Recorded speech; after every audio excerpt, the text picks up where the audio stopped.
सभी को good evening. मेरे प्यारे दोस्त सभी को नमस्कार। सभी को गुड इवनिंग।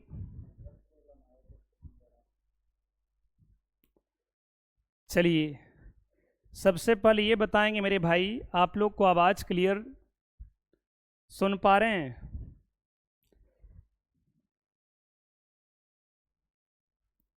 सभी को गुड इवनिंग, सभी को गुड इवनिंग। मेरे भाई, आप सारे लोग तेज़ी से अपने दोस्तों के पास लिंक को शेयर करेंगे ताकि मैं सेशन को स्टार्ट कर सकूं। मेरे भाई, आप लोग कैसे हैं? मैं उम्मीद करता हूं कि आप लोग बहुत अच्छे होंगे। सभी को गुड इवनिंग। मेरे भाई, आज के सेशन में अगर बात करेंगे तो एक नया टॉपिक लेकर के आए हैं जो कि मॉडर्न फिजिक्स के लिए बहुत इंपॉर्टेंट माना जाता है।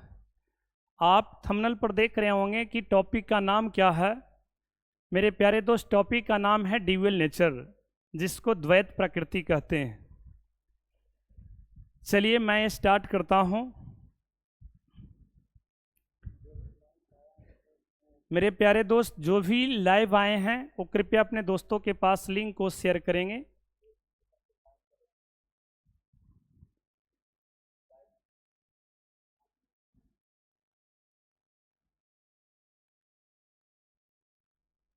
चलिए मेरे भाई, अब स्टार्ट करते हैं।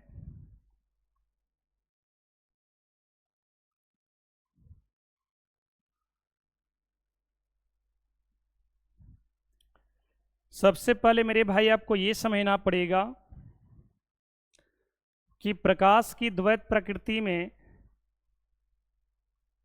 क्या क्या कॉन्सेप्ट आता हो, सारे कॉन्सेप्ट को हम समझाएंगे। सबसे पहले आपका सवाल है मेरे भाई, प्रकाश की द्वैत प्रकृति से आप क्या समझते हैं? मेरे प्यारे दोस्त, द्वैत का मतलब दो होता है। द्वैत का मतलब क्या होता है? दो होता है। यहाँ सवाल है मेरे भाई, प्रकाश की द्वैत प्रकृति से आप क्या समझते हैं? तो मेरे प्यारे दोस्त, प्रकाश में अगर बात करेंगे तो दो गुण पाए जाते हैं। कितने गुण? दो गुण पाए जाते हैं। इस कारण से प्रकाश को द्वैत प्रकृति बोला जाता है, क्योंकि प्रकाश जो है ना, छोटे छोटे कणों से मिलकर बना होता है, जिसको हम लोग फोटोन कहते हैं, जो कि ये प्लांक के क्वांटम सिद्धांत में चला जाएगा। लेकिन अभी आपको ये समझना है कि प्रकाश के द्वैत प्रकृति किसको कहते हैं। प्रकाश में दो प्रकृति कैसे आ रहा है?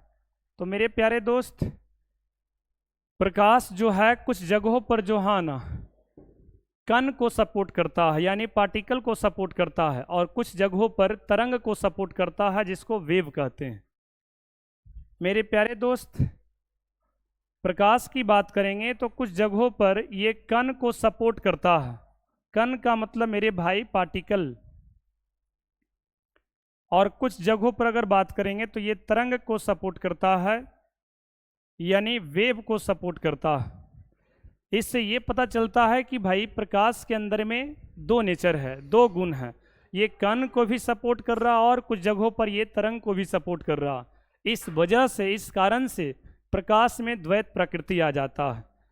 इसलिए अगर सवाल आपसे पूछेगा कि प्रकाश में द्वैत प्रकृति से आप क्या समझते हैं, तो आपको मेरे भाई बोलना ये है कि प्रकाश में कण और तरंग दोनों गुण पाया जाता है, जिससे हम लोग प्रकाश का द्वैत प्रकृति कहते हैं। अगर इसको लिखना चाहेंगे तो बोलना ये पड़ेगा, प्रकाश में कण और तरंग दोनों गुण पाया जाता है। दोनों गुण पाया जाता है। दोनों गुण पाया जाता है, जिससे प्रकाश का द्वैत प्रकृति कहते हैं। प्रकाश का मेरे भाई द्वैत प्रकृति कहते हैं।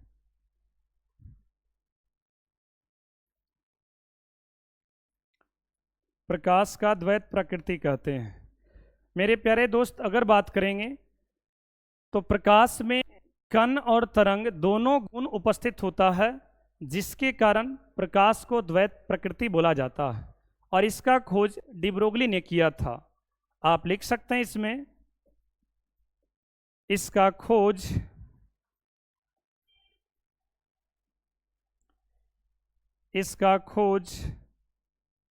डी ब्रोगली ने किया था। डी ब्रोगली ने किया था। तो मेरे भाई, ये आपका क्लियर हो गया। ये आपको समझ में आना चाहिए कि प्रकाश में कण और तरंग दोनों गुण पाया जाता है, जिससे हम लोग प्रकाश का द्वैत प्रकृति कहते हैं। और इसका खोज की बात करेंगे तो डी ब्रोगली ने किया था। डी ब्रोगली एक वैज्ञानिक का नाम है। उन्होंने ये बताया कि देखो भाई, प्रकाश में कण और तरंग दोनों गुण पाया जाता है, इसलिए इसको प्रकाश का द्वैत प्रकृति कहते हैं। मेरे प्यारे दोस्त, आप लोग को समझ में आ रहा तो आप यस कमेंट करेंगे। मेरे भाई, आप लोग अपने प्यारे हाथ से लाइक करेंगे। अब मैं आगे की ओर चलता हूं। बस इसमें कुछ नहीं मेरे भाई, आप केवल ये याद रखेंगे कि प्रकाश में कण और तरंग दोनों गुण पाया जाता है, जिसको हम लोग प्रकाश का द्वैत प्रकृति कहते हैं। और इसका खोज डी ब्रोगली नामक वैज्ञानिक ने किया था। मेरे भाई, क्लियर है ना? चलिए,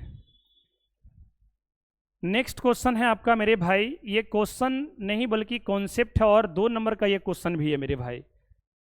सेकंड क्वेश्चन है, प्लांक के क्वांटम सिद्धांत को लिखें। आपसे सवाल पूछेगा कि प्लांक के क्वांटम सिद्धांत से आप क्या समझते हैं। तो मेरे भाई, प्लांक साहब ने जो है प्रकाश पर स्टडी किए थे, और उन्होंने बताया कि प्रकाश जो है ना, छोटे छोटे कणों से मिलकर बना होता। मेरे प्यारे दोस्त, इन्होंने ये बताया कि देखो भाई, प्रकाश की बात करेंगे तो प्रकाश छोटे छोटे कणों से मिलकर बना होता है, और प्रत्येक कण को हम लोग फोटोन कहते हैं। मेरे भाई, ये प्रत्येक कण को क्या कहते हैं? फोटोन कहते हैं। मेरे भाई, प्रत्येक कण को क्या बोलेंगे? फोटोन बोलेंगे। इन्होंने बोला कि फोटोन के पास एनर्जी होता है, संवेग होता है, और ये प्रकाश की चाल से गति करता है। इन्होंने ये बताया कि देखो भाई, ये प्रकाश में अगर बात करेंगे तो प्रकाश कहीं ना कहीं छोटे छोटे कणों से मिलकर बना होता है। प्रत्येक कण को हम लोग फोटोन कहते हैं। फोटोन के पास एनर्जी होता है, संवेग होता है, और प्रकाश की चाल से गति करता है। और ये कुछ बातें को जो है ना, समझ करके इन्होंने अपना सिद्धांत दे दिया। अगर इसका सिद्धांत की बात करेंगे, सिद्धांत लिखेंगे तो बहुत सॉफ्टली लिख सकते हैं कि प्रकाश नहीं बल्कि प्लांक के क्वांटम सिद्धांत के अनुसार, या डायरेक्ट लिख सकते हैं इस सिद्धांत के अनुसार, इस सिद्धांत के अनुसार मेरे भाई, प्रकाश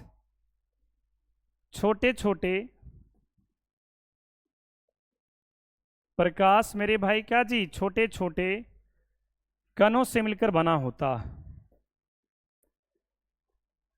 छोटे छोटे कणों से मिलकर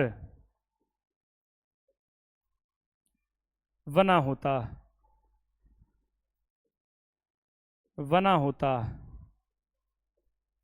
मेरे भाई, प्लांक के क्वांटम सिद्धांत के अनुसार चलेंगे तो इन्होंने बताया कि देखो भाई, प्रकाश कहीं ना कहीं छोटे छोटे कणों से मिलकर बना होता। प्रत्येक कण को फोटोन कहते हैं। इन्होंने बोला कि देखो, प्रत्येक कण को फोटोन बोला जाएगा। इन्होंने बोला कि प्रत्येक कण को क्या कहते हैं? फोटोन कहते हैं। फोटोन कहते हैं। यहां तक नहीं मेरे भाई, और आगे चलेगा। इन्होंने यही बताया कि देखो भाई, फोटोन के पास जो है ना, फोटोन के पास अगर बात करेंगे, फोटोन के पास अगर बात करेंगे, फोटोन के पास एनर्जी होता है। क्या होता है जी? एनर्जी होता है, एनर्जी, और संवेग होता है, संवेग होता है, और प्रकाश की चाल से गति करता है, प्रकाश की चाल से गति करता है। इन्होंने ये बताया कि देखिए, फोटोन की बात करेंगे तो फोटोन जो है ना, ये प्रकाश में उपस्थित होता है। इनफैक्ट प्रकाश कहीं ना कहीं छोटे छोटे पार्टिकल से मिलकर बना होता है। प्रत्येक पार्टिकल को फोटोन कहते हैं। फोटोन के पास ऊर्जा होता है, संवेग होता है, और प्रकाश की चाल से गति करता है। तो मेरे भाई ये 2 नंबर में पूछा जाएगा, आप आराम से लिख लेंगे कि प्लांक के क्वांटम सिद्धांत के अनुसार प्रकाश छोटे छोटे कणों से मिलकर बना होता है। प्रत्येक कण को फोटोन कहते हैं। फोटोन के पास ऊर्जा, संवेग होता है, ऊर्जा और संवेग होता है, और प्रकाश की चाल से गति करता है। तो मेरे प्यारे दोस्त, क्या आप लोग लिख लेंगे? क्या आपको समझ में आया? मेरे प्यारे भाई, समझ में आया तो आप लोग लाइक करेंगे और यस कमेंट करेंगे। देखो मेरे भाई, एकदम सिंपल तरीका से आप लिख सकते हैं कि प्लांक के क्वांटम सिद्धांत से प्रकाश छोटे छोटे कणों से मिलकर बना होता है। प्रत्येक कण को क्या कहते हैं? फोटोन कहते हैं। फोटोन के पास ऊर्जा होता है, संवेग होता है, और प्रकाश की चाल से गति करता है।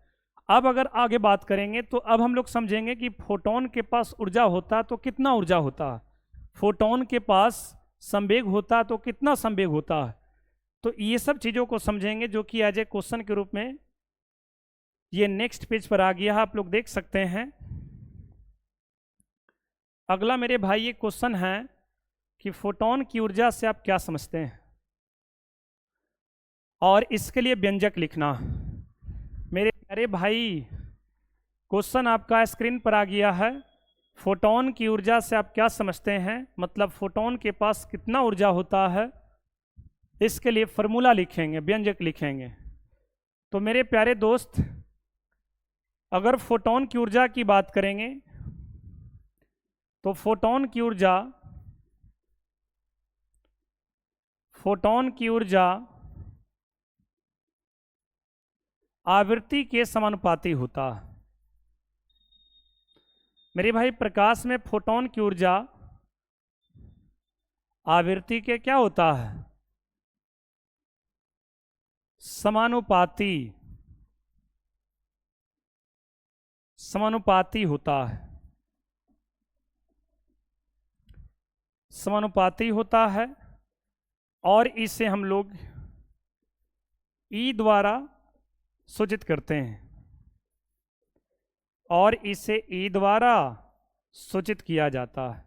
मेरे भाई, घबराने की आवश्यकता नहीं है।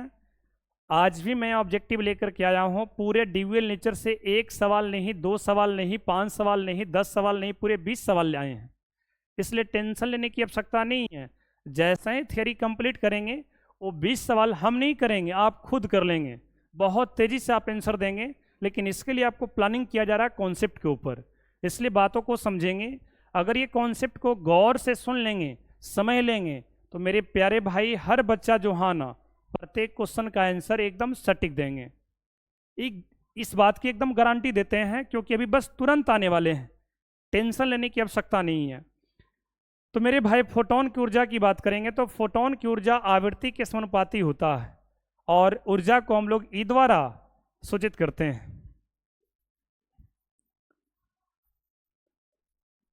अब देखिए मेरे भाई, इसको लिख सकते हैं, अर्थात ई जो है ना, आवृत्ति को हम लोग न्यू से लिखते हैं। देखिए, वी दे करके जो है ना, ऐसे ऐड देना, इसको न्यू बोला जाता है। क्या बोला जाता है जी? न्यू बोला जाता है। ठीक है ना? बातों को समझेंगे। ये आवृत्ति है। दिस सिंप्लाइज, यहाँ से अगर मेरे भाई इस अनुपाती को हटाएंगे तो एक स्थिरांक आता है, एक स्थिरांक आता है जिसको हम लोग प्लांक स्थिरांक बोलते हैं। एच मेरे भाई क्या है? एक नियतांक है जिसको प्लांक नियतांक कहते हैं। क्योंकि ये थियरी किन्होंने दिया था? ये थियरी की बात करेंगे तो ये तो प्लांक साहब बताए। कि फोटोन जो है ना, फोटोन के पास ऊर्जा होता है, संवेग होता है और प्रकाश की चाल से गति करता है, ठीक है ना। इसलिए उन्होंने अपना जो है ना नियतांक डाल दिया अपने नामे। तो यहाँ पड़ी एच क्या है, तो एच मेरे भाई एक नियतांक है जिसको हम लोग प्लांक नियतांक कहते हैं। चलिए इसके लिए हम नेक्स्ट पेज उठा लेते हैं। मेरे भाई आप ये बात को याद रखेंगे, एक फोटोन की ऊर्जा, एक फोटोन की ऊर्जा, एक फोटोन की ऊर्जा मेरे भाई E बराबर एच न्यू, ये आवृत्ति के टर्म में। अगर वेवलेंथ के टर्म में लिखना चाहेंगे तो hc बटा लेमडा होता।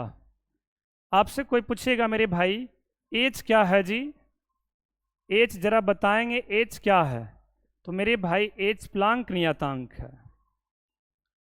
एच क्या है, प्लांक नियतांक, क्योंकि ये कॉन्सेप्ट को प्लांक साहब दिए थे और इसका मान होता 6.62 गुना 10 के पावर -34। यूनिट याद रखना, जूल सेकंड होता है जी, जूल सेकंड। यहाँ न्यू क्या है मेरे भाई, तो यह आवृत्ति है जिसको अंग्रेजी में फ्रीक्वेंसी कहते हैं। लेमडा की बात करेंगे मेरे भाई तो ये तरंग दैर्घ्य है, तरंग दैर्घ्य।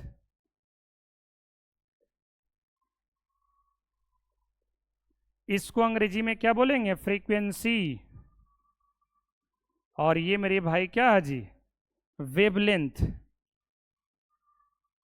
इसको हम लोग वेवलेंथ बोलेंगे। सी मेरे भाई क्या है, तो प्रकाश की चाल है, प्रकाश की चाल। बातों को समझिए, प्रकाश की चाल हर बच्चा जानते होंगे, 3 लाख किलोमीटर पर सेकंड, जिसको 3 गुना 10 के पावर 8 मीटर पर सेकंड लिखेंगे। मेरे प्यारे भाई ये आपको कॉन्सेप्ट याद रखना पड़ेगा कि एक फोटोन की ऊर्जा एच न्यू या एच सी बटा लेमडा होता है, एच न्यू या एच सी बटा लेमडा होता है। जहाँ एच क्या है तो प्लांक नियतांक है, न्यू आवृत्ति है, लेमडा तरंग दैर्घ्य है, सी क्या है, प्रकाश की चाल। मेरे प्यारे भाई आप सारे लोग को समझ में आ रहा? यदि समझ में आ रहा तो आप यस कमेंट करेंगे, यदि समझ में आ रहा तो आप यस कमेंट करेंगे। मेरे भाई अपने प्यारे हाथ से लाइक को दबाना ना भूलें, लाइक को दबाएं, लाइक में कमी नहीं होना चाहिए। चलिए जी, सभी को समझ में आ रहा, याद रखना है। एक फोटोन की ऊर्जा पूछेगा मेरे भाई तो E बराबर एच न्यू या एच सी बटा लेमडा होता है, E बराबर एच न्यू या एच सी बटा लेमडा होता है। लेकिन मेरे भाई आपसे पूछेगा एन फोटोन की ऊर्जा बताइए, एक नहीं दो नहीं, पूरे एन फोटोन की ऊर्जा। अगर एन फोटोन की ऊर्जा की बात करेंगे तो मेरे भाई एक फोटोन का hc होता तो एन फोटोन का nhc हो जाएगा, या एन एच सी बटा लेमडा। थोड़ा सा देख लेंगे यहाँ पर ही, यहाँ हम लोग एच न्यू लिखेंगे। एक फोटोन की ऊर्जा एच न्यू तो 2 का 2 एच न्यू, 3 का 3 एच न्यू, अगर एन रहेगा तो एन एच न्यू कर देंगे। एक का मेरे भाई वेवलेंथ के टर्म में एच सी बटा लेमडा, एक का एच सी बटा लेमडा तो 2 का 2 एच सी बटा लेमडा, 3 का 3 एच सी बटा लेमडा, एन का एन एच सी बटा लेमडा। इसको भी याद रखेंगे, कहीं कहीं इससे ये सवाल बनाया जाता। मेरे प्यारे भाई समझ में आ रहा जी? ये इंपॉर्टेंट है, याद रखना है। सवाल कई प्रकार से पूछा जाएगा कि फोटोन की ऊर्जा किस पर निर्भर करती है, तो बोलना है कि आवृत्ति पर, वेवलेंथ पर, जिसको तरंग दैर्घ्य बोलते हैं। आपसे सवाल पूछेगा कि फोटोन की ऊर्जा किस पर निर्भर करती है, तो आवृत्ति पर और तरंग दैर्घ्य पर। कहेगा कि आवृत्ति के सामने सामने होता है, वेवलेंथ के उल्टा होता है। पूछेगा कि आवृत्ति के समानुपाती होता है तो यस, वेवलेंथ के व्युत्क्रमानुपाती होता है तो यस। ये बातें याद रखेंगे। क्या जी समझ में आ रहा? मेरे भाई आ रहा तो यस कमेंट करेंगे, कमेंट में कमी चल रहा मेरे भाई। एकदम याद रखना है, प्लांक नियतांक अपने आप में बहुत इंपॉर्टेंट है। अब मेरे भाई आगे बढ़ते हैं, कुछ नोट पॉइंट है उसको समझेंगे। देखो मेरे भाई, पहला पॉइंट, एच को प्लांक नियतांक कहते हैं, इसका मान होता है 6.62 गुना 10⁻⁻34 जूल सेकंड। दूसरा आपसे पूछेगा कि सी प्रकाश की चाल, इसका मान क्या होता है 3 गुना 10⁸ मीटर पर सेकंड, कोई डाउट नहीं होना चाहिए। तीसरा पूछेगा कि एच सी को गुना करने के बाद बताइए क्या रहा। तो मेरे भाई गुना तो आप लोग कर ही लीजिएगा, लेकिन एक गुना हम करके बता रहे हैं।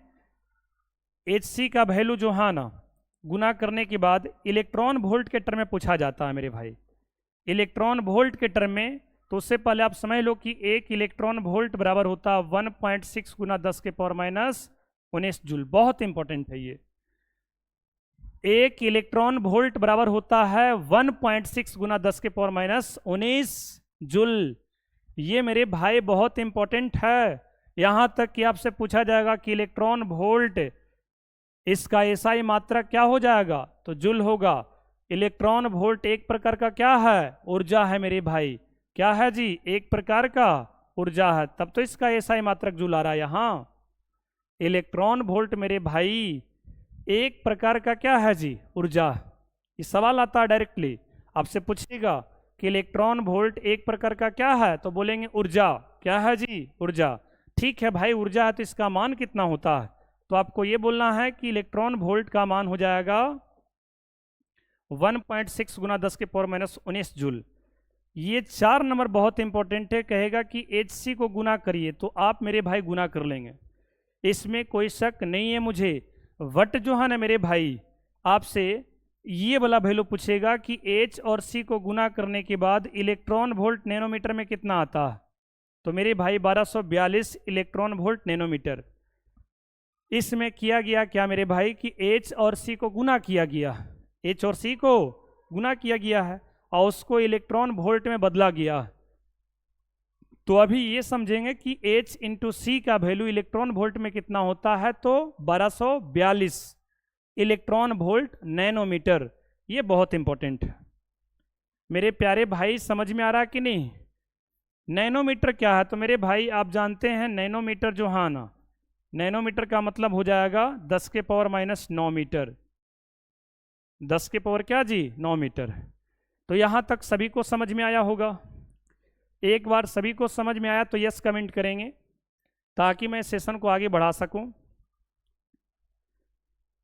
चलिए मेरे भाई, ये सारे डेटा आप याद रखेंगे, उसके बाद अब आगे बढ़ते हैं। अगला मेरे भाई क्वेश्चन है, फोटोन का विराम द्रव्यमान।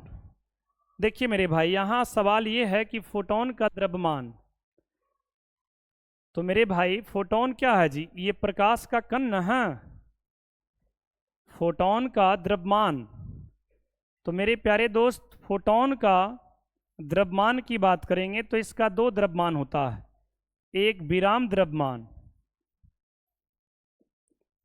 फोटोन का क्या जी, विराम द्रव्यमान, जिसको रेस्ट मास बोला जाता है। क्या बोला जाता है, रेस्ट मास। तो मेरे प्यारे दोस्त फोटोन क्या है, तो ये प्रकाश का कण है। प्रकाश अगर बात करेंगे तो गतिशील में प्रकाश दिखाई देता है, लेकिन रेस्ट में दिखाई नहीं देता। आप ये गौर करिएगा कि प्रकाश जब भी दिखाई देगा तो गतिशील में, क्योंकि प्रकाश जैसे ही रेस्ट में आता है वो वैसे ही उसका नष्ट हो जाता है। क्या हो जाता है, नष्ट हो जाता है। मेरे भाई प्रकाश हमेशा गतिशील में होता है, जब भी प्रकाश रेस्ट में आएगा तो नष्ट हो जाता है, और जब नष्ट हो जाएगा तो क्या उसका रेस्ट मास होगा, नहीं होगा, क्योंकि प्रकाश रेस्ट में नहीं आ पाएगा, जैसा ही आएगा वैसे ही वो नष्ट हो जाता, यानी कि उसको एयर मोलिकुल्स जो है ना एब्जॉर्ब कर लेता। ठीक है ना। इसलिए यही कारण से फोटोन का विराम द्रव्यमान क्या होता है, शून्य होता है मेरे भाई। फोटोन का विराम द्रव्यमान पूछेगा तो क्या होगा, शून्य, क्योंकि फोटोन विराम में आते ही नष्ट हो जाता। फोटोन विराम में आते ही क्या हो जाता है, नष्ट हो जाता, तो उसका मास क्या हो जाएगा, 0 हो जाएगा। हाँ मेरे भाई, अगर आपसे पूछेगा कि फोटोन का गतिशील द्रव्यमान क्या होगा, फोटोन का गतिशील द्रव्यमान, तो इसमें कोई डाउट नहीं, गतिशील द्रव्यमान की बात करेंगे तो E/c² होता है। ये मेरे भाई आइंस्टाइन के द्रव्यमान ऊर्जा संरक्षण से निकालते हैं। आइंस्टाइन का द्रव्यमान ऊर्जा संरक्षण क्या है? E बराबर m इंटू सी स्क्वायर। मेरे भाई आइंस्टाइन का बहुत बड़ा समीकरण है, मेरे भाई आइंस्टाइन का बहुत बड़ा समीकरण है, इक्वेशन है E बराबर एम सी स्क्वायर। इससे हम इफेक्टिव मास निकालेंगे, गतिशील द्रव्यमान निकालेंगे, तो m बराबर क्या हो जाएगा? E बटा सी स्क्वायर। ये याद होना चाहिए, ठिकाना फॉर्मूला होता है। और E क्या है मेरे भाई? तो E मेरे भाई एनर्जी है, और एक फोटोन का एनर्जी h न्यू होता है, तो h न्यू बटा सी। एक फोटोन का एनर्जी h सी बटा लेमडा भी होता है बटा सी, तो सी से सी कटेगा, सी से सी मेरे भाई कट जाएगा। देखो ये सी और ये सी कटेगा, तो बचेगा क्या? h बटा लेमडा, h बटा लेमडा। तो आपसे कोई पूछेगा कि फोटोन का गतिशील द्रव्यमान क्या होता है, तो ये तीन गो व्यंजक है, याद रखेंगे। E बटा सी स्क्वायर, और आप जानते हैं कि E फोटोन का एनर्जी है, तो फोटोन का एनर्जी h न्यू होता है या h सी बटा लेमडा, तो ये कट करके h बटा लेमडा आ जाएगा। मेरे प्यारे भाई समझ में आ रहा जी? एकदम ड्यूअल नेचर आज क्लियर कर देंगे, आप लोग को कोई डाउट नहीं रहेगा अगर आप लोग कंसंट्रेट रहते हैं तो। गतिशील द्रव्यमान आपको इस फॉर्मूला से निकालना है। अगर आपसे पूछेगा विराम द्रव्यमान तो शून्य होता है। चलिए मेरे भाई सभी को समझ में आ रहा? थोड़ा सा जो है ना आप लोग पेशेंस रखेंगे और गौर से समझेंगे, सुनेंगे, आपको समझ में आएगा। उसके बाद मेरे भाई हमने ये देखा कि फोटोन के पास एनर्जी होता है, उसके बाद इसका संवेग भी होता है। तो संवेग क्या होता है मेरे भाई? तो संवेग के ऊपर आते हैं। फोटोन का संवेग मेरे भाई, फोटोन के संवेग को मेरे भाई p द्वारा सूचित किया जाता है। फोटोन के संवेग को हम लोग p से लिखते हैं। किससे लिखते हैं जी? p। संवेग का मतलब क्या होता है? मोमेंटम। संवेग को हम लोग p से लिखते हैं, और p के लिए फॉर्मूला क्या होता है? तो इसका फॉर्मूला कुछ अलग प्रकार का मेरे भाई, प्रकाश की ऊर्जा अपॉन प्रकाश की चाल के अनुपात को हम लोग संवेग कहते हैं। किसका? फोटोन का। आप डेफिनेशन में लिख सकते हैं कि प्रकाश की ऊर्जा और प्रकाश के चाल के अनुपात को हम लोग फोटोन का संवेग बोलते हैं, और इसे p द्वारा सूचित किया जाता है। E एनर्जी है जिसको ऊर्जा बोलेंगे, C प्रकाश की चाल, और एक फोटोन की ऊर्जा को h न्यू लिख सकते हैं, h न्यू बटा सी। h सी बटा लेमडा भी लिख सकते हैं, h सी बटा क्या लिखेंगे? लेमडा। तो मेरे भाई लेमडा लिखेंगे तो यहाँ से एक सी कटेगा, तो क्या आ जाएगा? h अपॉन लेमडा आ जाएगा। क्या आ जाएगा जी? h upon lambda. तो ये इसका संवेग है। थोड़ा सा हम बैक गियर लगाते हैं। अभी हम लोग मास लिख रहे थे, तो मास में थोड़ा सा जो है ना, हाँ यहाँ पर अगर बात करेंगे तो एच सी बटा लेमडा, यहाँ सी स्क्वायर है मेरे भाई, यहाँ क्या है? सी स्क्वायर है, तो एगो सी रह जाएगा आपका, ऐसे हो जाएगा, वो छूट गया था। देखिए ई बटा सी स्क्वायर, यहाँ भी सी स्क्वायर, और एच सी बटा लेमडा रखेंगे तो एगो सी रह जाएगा, क्योंकि यहाँ पर ही आप एच सी बटा लेमडा रखेंगे बटा सी स्क्वायर, तो एगो कटेगा, एक बच जाएगा। तो चलिए ये आपको तो क्लियर हो ही गया होगा। हमने बता रहा था कि फोटोन का संवेग, फोटोन के संवेग को p से लिखते हैं, और ये होता है E अपॉन सी। क्या होता है? E अपॉन सी। E को हम लोग h न्यू लिख सकते हैं या एच सी बटा लेमडा, तो मेरे भाई h अपॉन लेमडा हो जाएगा, क्योंकि कटेगा। क्या होगा? कटेगा। अब आते हैं मेरे भाई अगला क्वेश्चन की ओर। प्रकाश विद्युत प्रभाव क्या है मेरे भाई? बड़ा इंपॉर्टेंट है, ये दोनों में पूछा जाता सवाल। प्रकाश विद्युत प्रभाव से आप क्या समझते हैं? तो मेरे भाई प्रकाश विद्युत प्रभाव के लिए आपको जो है ना समझना पड़ेगा। इसके लिए एक मेटल हम लोग पहले लेते हैं। इसके लिए मेरे भाई पहले हम मेटल लेंगे। ये एक मेटल है जिसको हम लोग धातु बोलेंगे, और आपको पता है कि मेटल के अंदर में जो है ना बहुत सारे मुक्त इलेक्ट्रॉन होता है। क्या होता है जी? मुक्त इलेक्ट्रॉन, जो रेंडमली घूमते रहता है, जो रेंडमली क्या होते रहता है? घूमते रहता है। मेरे भाई इसके अंदर में बहुत सारे मुक्त इलेक्ट्रॉन हैं, जिसको फ्री इलेक्ट्रॉन कहते हैं। जिसको क्या कहेंगे? फ्री इलेक्ट्रॉन बोलेंगे। ये मेटल के अंदर में होता है मेरे भाई, ठीक है ना। मेटल इसको कंट्रोल करता है। मुक्त इलेक्ट्रॉन की बात करेंगे तो मेटल कंट्रोल करके रखता है। अब यहाँ पर समझना है कि प्रकाश विद्युत प्रभाव क्या है। तो मेरे भाई प्रकाश विद्युत प्रभाव का कहना यह है कि जब प्रकाश को मेटल पर गिराते हैं, जब किसी प्रकाश को मेटल पर गिराते हैं, धातु के सतह पर गिराते हैं, अगर प्रकाश का एनर्जी अधिक होता है, क्या होता है, अधिक होता है, तो ये मेटल से इलेक्ट्रॉन का उत्सर्जन होता है। मेटल से मेरे भाई इलेक्ट्रॉन का क्या होता है, उत्सर्जन होता है। इस इलेक्ट्रॉन को हम लोग फोटो इलेक्ट्रॉन कहते हैं। इस इलेक्ट्रॉन को हम लोग क्या कहते हैं, फोटो इलेक्ट्रॉन कहते हैं। और ये पूरे प्रोसेस को हम लोग क्या कहते हैं, प्रकाश विद्युत प्रभाव या फोटो इलेक्ट्रिक इफेक्ट बोलते हैं। मेरे भाई बात को समझेंगे, लेकिन हाँ वही जो है ना फोटोन, ये इलेक्ट्रॉन को निकालेगा जिस फोटोन का एनर्जी अधिक होना चाहिए। एनर्जी क्या होना चाहिए, अधिक होना चाहिए। एनर्जी अधिक वाला ही निकालेगा मेरे भाई, कम एनर्जी वाला फोटोन इलेक्ट्रॉन को नहीं निकालेगा। तो मेरे भाई इसका डिफिनेशन बड़ा सिंपल है कि जब अधिक आवृत्ति वाले, अधिक आवृत्ति रहेगा तो अधिक ऊर्जा होगा, आवृत्ति अधिक होगा तो ऊर्जा भी अधिक होगा। बात को समझना। तो जब अधिक आवृत्ति वाले, जब अधिक आवृत्ति वाले, जब अधिक आवृत्ति वाले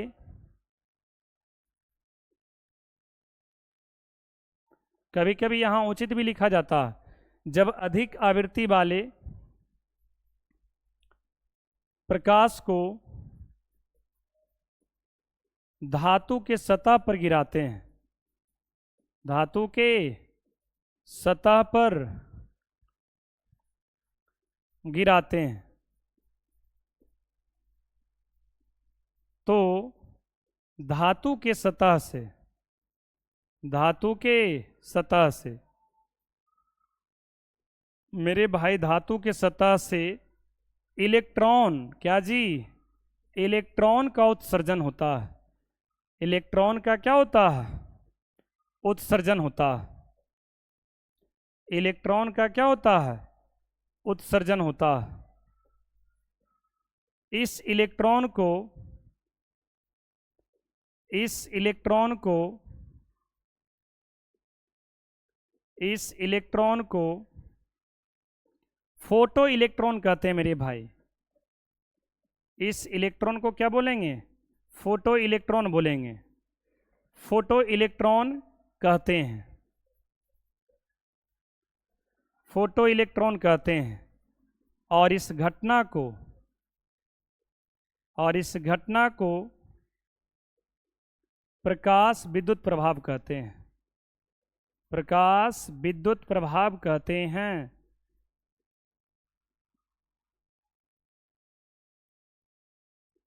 बड़ा सिंपल है मेरे भाई, आप लोग जो हाँ ना याद कर लेंगे आराम से कि जब अधिक आवृत्ति वाले प्रकाश को धातु के सतह पर गिराते हैं तो धातु के सतह से इलेक्ट्रॉन का उत्सर्जन होता है। इस इलेक्ट्रॉन को फोटो इलेक्ट्रॉन, और ये पूरी घटना को क्या कहते हैं, प्रकाश विद्युत प्रभाव कहते हैं, प्रकाश विद्युत प्रभाव कहते हैं। मेरे प्यारे भाई समझ में आ रहा आप लोग को?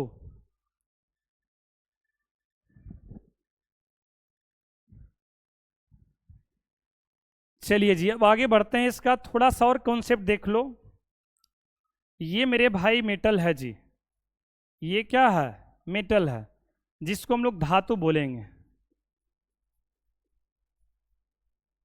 अब मेरे दोस्त इस धातु पर जो है ना, देखिए इलेक्ट्रॉन नहीं बल्कि ये फोटोन को गिराया जा रहा। प्रकाश में फोटोन होता है मेरे भाई, प्रकाश में क्या होता है, फोटोन होता है। जब प्रकाश को गिराएंगे तो यहां से मेरे भाई इलेक्ट्रॉन का उत्सर्जन होगा। किसका उत्सर्जन होगा जी, इलेक्ट्रॉन का, इलेक्ट्रॉन का उत्सर्जन होगा। इस इलेक्ट्रॉन को हम लोग फोटो इलेक्ट्रॉन कहते हैं। क्या बोलेंगे, फोटो इलेक्ट्रॉन। और ये पूरे प्रोसेस को हम लोग क्या कहते हैं, पूरे घटना को हम लोग फोटो इलेक्ट्रिक इफेक्ट कहते हैं, प्रकाश विद्युत प्रभाव कहते हैं। प्रकाश विद्युत प्रभाव में आवृत्ति मेरे भाई अधिक होना चाहिए या उचित होना चाहिए। अगर उचित से कम रहेगा तो प्रकाश विद्युत प्रभाव नहीं होगा, उचित से अधिक होगा तो हो सकता है, लेकिन कम होने पर मेरे भाई नहीं होगा। तो ये मेरे भाई आप लोग को समझ में आ गया होगा। अब आगे बढ़ते हैं, क्योंकि क्वेश्चन पर भी जाना है। फाइनली हम लोग को क्वेश्चन पर भी जाना है। कुछ डिफिनेशन को हम डायरेक्ट बोल देंगे, आप कैप्चर कर सकते हैं आराम से। देखिए मेरे भाई, सोलर सेल की बात करेंगे तो ये प्रकाश विद्युत प्रभाव पर ही बनता है, प्रकाश विद्युत प्रभाव पर ही आधारित होता है। जैसे यहाँ सवाल पूछा गया कि सोलर सेल क्या है, तो मेरे भाई सोलर सेल एक विद्युतीय उपकरण होता है जो प्रकाशीय ऊर्जा को विद्युतीय ऊर्जा में परिवर्तित करता है। आप आराम से लिख सकते हैं, सोलर सेल की बात करेंगे तो ये प्रकाश विद्युत प्रभाव पर ही आधारित होता है।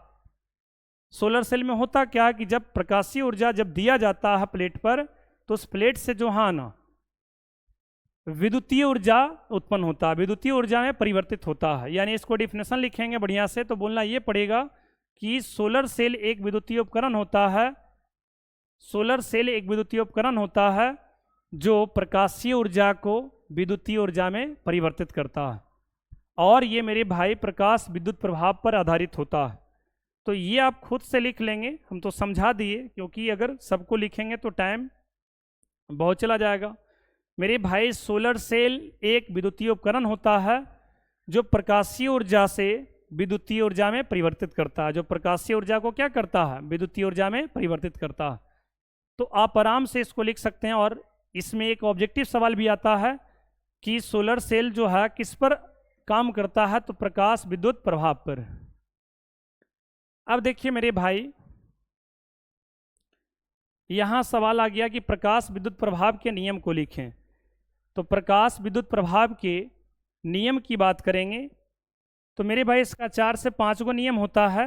पहला नियम ये है मेरे भाई कि अधिक आवृत्ति वाले प्रकाश से ही इलेक्ट्रॉन का उत्सर्जन होता है। आवृत्ति मेरे भाई उचित होना चाहिए, अधिक होना चाहिए, तब जो है ना इलेक्ट्रॉन का उत्सर्जन होगा। कम रहेगा तो नहीं होगा, कम में मेरे भाई नहीं होगा, अधिक होना चाहिए। दूसरा मेरे भाई कि निकलने वाले या उत्सर्जित, थोड़ा सा आ जाते हैं इस डायग्राम पर जो हमने डायग्राम बनाया था। ये देखिए प्रकाश विद्युत प्रभाव के कारण ये फोटो इलेक्ट्रॉन निकल रहा है मेरे भाई। तो एक उचित आवृत्ति वाले प्रकाश इलेक्ट्रॉन को उत्सर्जन करेगा, अगर उस आवृत्ति से कम रहेगा तो फोटो इलेक्ट्रिक इफेक्ट नहीं होगा, प्रकाश विद्युत प्रभाव नहीं होता। तो इसका पहला नियम यह है कि उचित आवृत्ति वाले प्रकाश से प्रकाश विद्युत प्रभाव का उत्सर्जन होता है, या बोल सकते हैं कि उचित आवृत्ति वाले प्रकाश जो है ना फोटो इलेक्ट्रॉन को निकाल सकता है, अगर उससे कम रहेगा तो नहीं निकालेगा।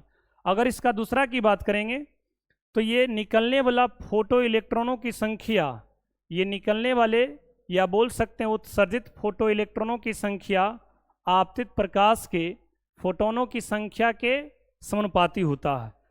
क्या होता है जी? समानुपाती होता है। ये दूसरा प्रॉपर्टी है। तीसरा में अगर बात करेंगे तो मेरे भाई थर्ड में अगर बात करिएगा तो धातु के सतह से जो इलेक्ट्रॉन निकलता है, धातु के सतह से जो इलेक्ट्रॉन निकलता है, इस इलेक्ट्रॉन का ऊर्जा जो है आवृत्ति के समानुपाती होता है। किसके समानुपाती होता है? तो आवृत्ति के समानुपाती होता है। किसके समानुपाती होता है? आवृत्ति के समानुपाती होता है। ये तीसरा में आ जाता है। चौथा की बात करेंगे तो ये फोटो इलेक्ट्रॉन को निकलने में, ये फोटो इलेक्ट्रॉन को बाहर निकलने में समय का विलंब नहीं होता है, समय का विलंब नहीं होता है। पांचवा है कि एक फोटोन एक ही इलेक्ट्रॉन को बाहर निकालता है, एक फोटोन एक ही इलेक्ट्रॉन को बाहर निकालता है। मेरे भाई एक बार फिर से मैं रिपीट कर देता हूं। पहला प्रॉपर्टी है कि उचित आवृत्ति वाले प्रकाश इलेक्ट्रॉन का उत्सर्जन करता है और उत्सर्जित इलेक्ट्रॉन का संख्या फोटोनों की संख्या के समानुपाती होता है। तीसरा कि जो इलेक्ट्रॉन निकल रहा उसका गतिज ऊर्जा आवृत्ति के समानुपाती होता है। तीसरा, चौथा मेरे भाई फोटो इलेक्ट्रॉन को बाहर निकलने में समय का विलंब नहीं होता है। और चौथा की बात करेंगे तो मेरे भाई 4 नंबर में अगर बात करेंगे तो 4 नंबर में ये है, 4 नंबर में हमने ये बताया, 4 नंबर में हमने ये बताया कि एक फोटोन जो है ना एक फोटॉन जो है, एक फोटॉन मेरे भाई एक ही इलेक्ट्रॉन को निकालता है। एक फोटॉन एक ही इलेक्ट्रॉन को निकालेगा। क्लियर?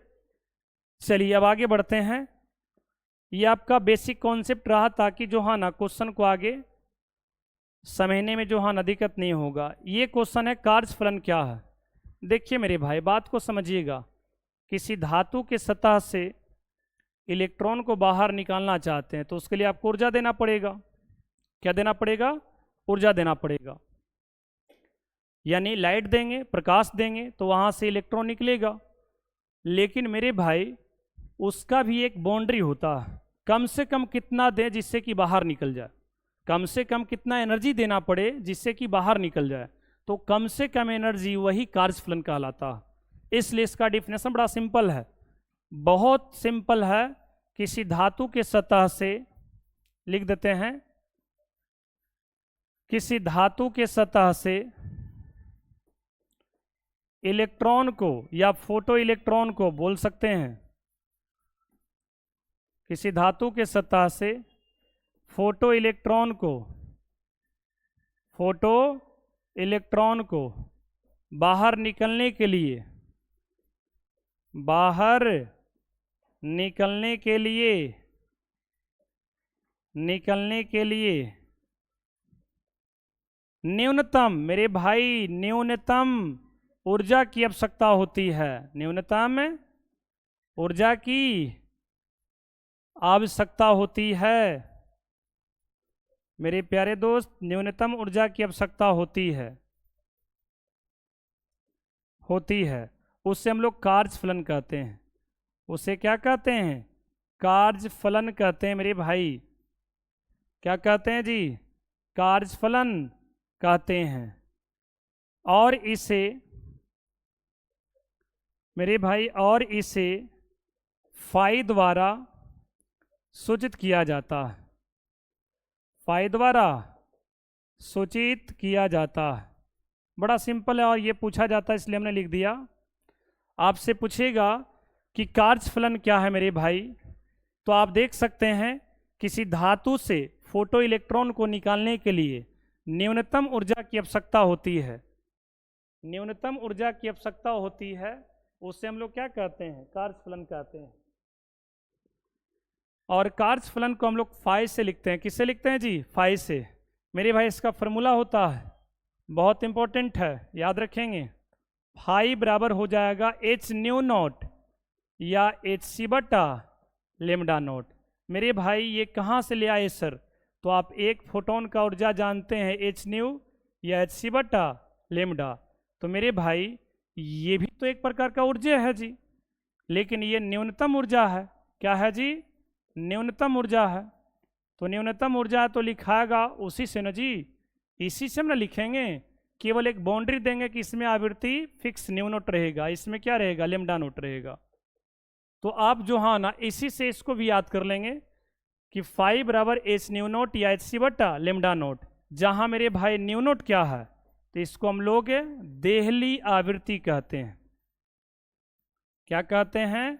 देहली आवृत्ति कहते हैं। और लेमडा नोट क्या है? तो ये देहली तरंग दैर्घ्य, तरंग दैर्घ्य। मेरे भाई ये भी सवाल पूछा जाता है कि देहली आवृत्ति क्या है, देहली तरंग दैर्घ्य क्या है, देहली आवृत्ति क्या है और देहली तरंग दैर्घ्य क्या है। तो खैर इसको हम अभी तुरंत बताते हैं, इसका भी पेज है इसमें। तो आप याद रखेंगे कि कार्यफलन जिसको वर्क फंक्शन कहते हैं, एच न्यू नोट या एच सी बटा लेमडा नोट होता है। न्यू नोट क्या है? तो देहली आवृत्ति। लेमडा नोट क्या है? तो देहली तरंग दैर्घ्य। मेरे भाई समझ में आ रहा जी? क्योंकि हम सारे लोग का नज़र क्वेश्चन पर है मेरे भाई, इसलिए थोड़ा थोड़ा जो हाँ ना एकदम प्रयास तो मेरा ये है कि एकदम समझ में आ जाना चाहिए। चलिए जी, क्वेश्चन फिर से देखिए। देहली आवृत्ति आ गया मेरे भाई। तो देहली आवृत्ति क्या है मेरे भाई? तो देहली आवृत्ति उसी प्रकार से डिफाइन करेंगे जैसे हम डिफाइन किए थे कार्यफलन को। इसमें बोलना क्या है कि किसी धातु के सतह से इलेक्ट्रॉन को बाहर निकलने के लिए